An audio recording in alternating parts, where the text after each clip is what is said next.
그 박사 논문 주제를 예. 그쪽으로 잡으셨던 계기나 이유가 있으셨나요? 원래 박사과정을 위해서 캐나다로 이동할 때까지는 제 개인적인 관심은 칼바르트였어요. 그래서 이제 위클프 컬리지에 있는 조셉 만지나 교수님께 지도를 받기 위해서 갔는데 스탠리 하워스의 신학적 윤리학 개론 수업이 있었습니다. 스탠리 하워스 박사님과 그리고 그분 제자인 같은 토론토 대학교 안에 있는 다른 컬리지에 존 버크만이라고 하는 교수님이 계십니다. 그분이 더 하워스 리더라고 하는 하워스 선집본, 편집본이 있는데 편집하신 분이세요. 하워스 박사님을 만나고 얘기를 나누면서 바르트 이후의 신학에 대해서 고민을 하게 됐어요. 저 개인적으로 실존적으로 신학을 하고 어떻게 살아갈 것인가에 대해서 좀 고민을 안 할 수가 없었어요. 하워스 박사님을 만나고 얘기를 나누면서 증인 개념이라는 신학적인 혹은 철학적인 개념을 접하게 됐습니다. 근데 사실은 그 전에 제가 칼바르트의 교회 교리학을 읽고 있었는데 제 개인적으로 볼 때는 핵심이 4권이거든요. 4권의 1, 2, 3 책이 교회론과 관련된 칼바르트의 신학을 접할 수가 있어요. 특히 4-3에 예수 그리스도 진실된 증인이라는 제목으로 시작합니다. 하워스 박사님 책을 읽고 거기서도 증인 개념을 발견하면서 여기에는 이 연결고리가 있겠다라는 생각이 들었어요. 그 부분들을 좀 탐색하기 시작했고요. 그러면서 증인 개념에 대해서 논문을 써야겠다라는 생각을 하고 있었고 칼바르트의 신학과 스탠리 하워스의 신학적 윤리학을 비교하는 논문을 쓰고 싶다라는 두 가지 욕망이 있었습니다. 그래서 이 두 가지를 합해서 이 두 분의 신학 안에 있는 증인 개념을 연구하면 되겠다라는 생각에서 증인 개념을 연구하게 됐어요. 그 하워스 박사님도 원래 칼바르트 되게 좋아하시지 않나요? 예. 그 박사 세미나 때 제 친구가 그런 질문을 했습니다. 만약에 우리한테 반드시 읽어야만 하는 책 목록 10가지를 준다면 어떤 걸 주시겠습니까? 라고 이제 제 친구가 질문했을 때 지금도 그 리스트가 있긴 하거든요. 아마 그 책에 있을 거예요. 제 스탠리 하워스 읽기에 제가 그 책들을 소개했는데 첫 번째가 바르트의 교회 교리학입니다.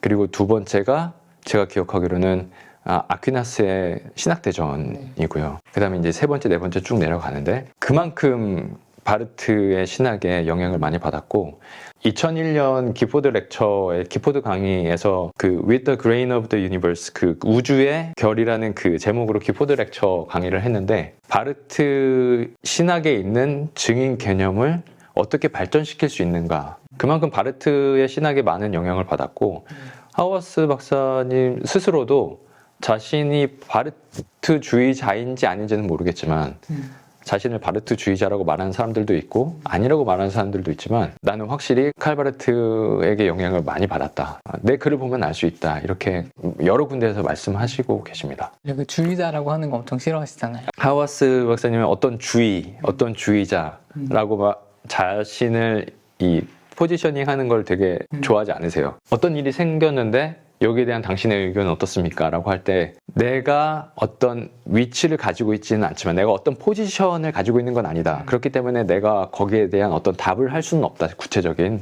하지만 내 생각은 내 원론적인 혹은 이론적인 접근법은 이럴 것 같다.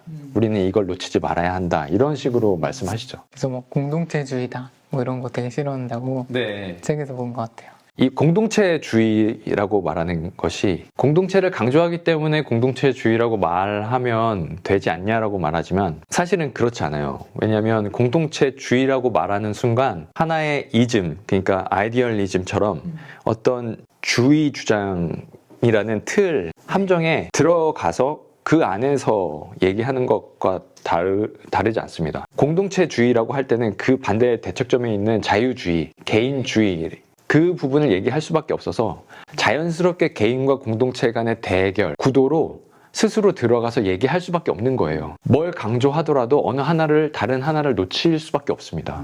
교회를 강조하게 되면 세상을 놓치게 되고요.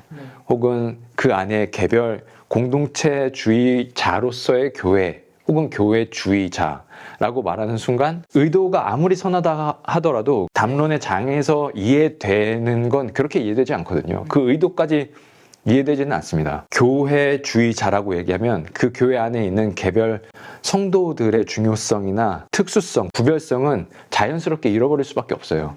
하워스의 그 글 안에 있는 도덕 주체자, 신앙을 고백하는 개별 그리스도인, 성도로서의 그 한 인간으로서 있지 않고, 또 교회는 교회로서 공동체라는 개념으로서 존재하는 것이 아니라 이러한 소중한 개별 성도들이 성령님의 부름을 통해서 모인 자발적인 공동체가 아니라 부름을 받은 공동체이기 때문에 이 개별 성도와 공동체 교회를 구분해서 말하는 것 자체가, 특히 신학자라면 굉장히 조심해야 하고, 이 언어 선택이나 신학적인 문법을 굉장히 조심스럽게 사용해야만 합니다. 특히 스탠리 하워스의 신학이나 신학적 윤리학을 말할 때 공동체주의 혹은 뭐 교회주의 이렇게 말하는 건 정말 최소 1시간 이상의 부연 설명이 돼 있지 않는 한 굉장히 조심해야 돼요. 예. 뭔가 주의를 붙이면 너무 뭉뚱그려서 말하게 되고, 네, 맞습니다. 일종의 뭔가 진영 논리가 생겨나는 맞습니다. 네, 그 진영으로 그냥 자기가 스스로 같이 갇혀서 얘기할 수밖에 없는 거예요.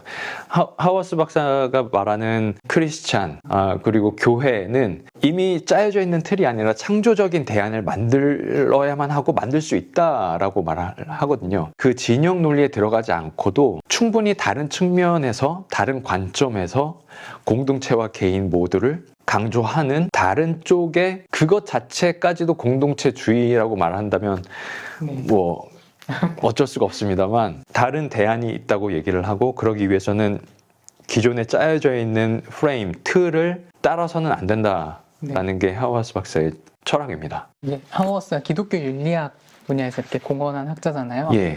이제 제가 알기로는 기독교 윤리학이 우리가 어떤 선택의 상황에 있을 때, 그러니까 저희가 항상 뭔가를 이렇게 선택을 하는데 그 윤리적 선택에서 이걸 선택할 것인가, 저걸 선택할 것인가, 무엇이 옳은 것인가, 뭐 이런 걸 고민하는 거잖아요. 예.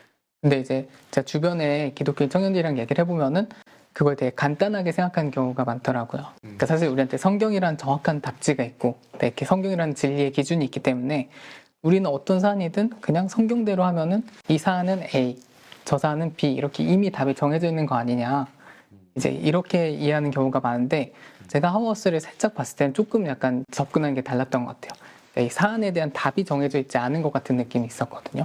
네, 맞습니다. 답이 정해져 있지 않아요. 하워스 박사님이 영향받은 바르트식으로 얘기하자면 답은 예수 그리스도밖에 없습니다. 정답은 하나님밖에 없어요. 성경은 우리가 모두 알고 있는 것처럼 수천 년 전에 쓰여진 책입니다. 이것이 하나님의 계시이고 하나님의 진리인 것은 명명백백한 사실이죠. 부정하는 사람은 없을 겁니다. 문제는 그게 수천 년 전에 다른 환경에 다른 언어를 사용하는 사람들, 다른 공동체를 위해서 쓰여졌다라는 거예요.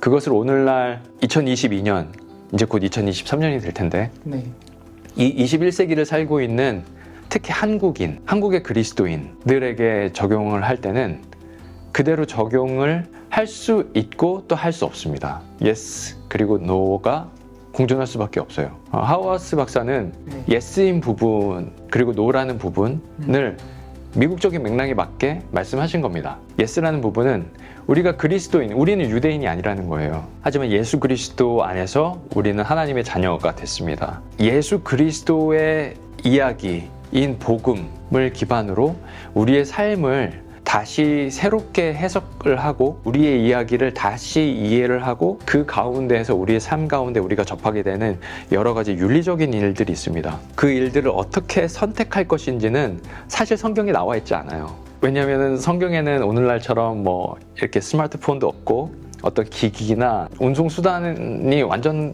다르잖아요. 사는 환경이 너무 다르고, 그리고 우리가 꾸리고 살고 있는 가족 공동체라는 규모 크기 자체도 다릅니다. 구성원 자체도 다르고요.